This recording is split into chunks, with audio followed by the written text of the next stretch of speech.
Ils ont tous répondu présents à cette invitation du gouvernement à la négociation de ce jour. L'ultime rencontre après celle déshonorée par les secrétaires généraux des centrales et confédérations syndicales le 8 mars dernier. Il est 11h05 quand les ministres font leur entrée ici dans la grande salle de l'Infosec. Pas de mot d'introduction du ministre d'État.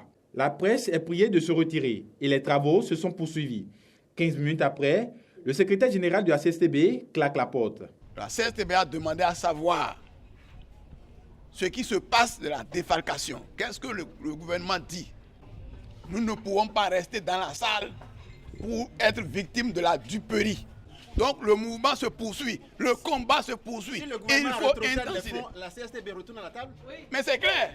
Mais malgré son retrait de la salle, les travaux vont se poursuivre pour connaître une suspension 2 heures après.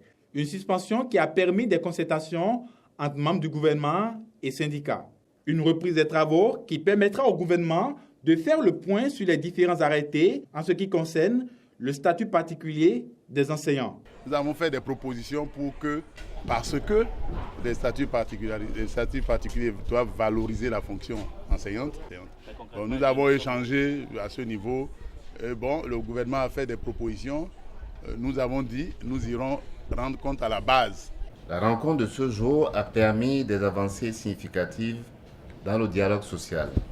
Les partenaires sociaux, en notant les progrès ainsi accomplis, ont promis de faire un compte rendu à leur base et de nous revenir. Sur le sujet, je ne doute pas qu'un terrain d'entente pourra être trouvé car les responsables syndicats ont pu constater la bonne foi et la flexibilité du gouvernement.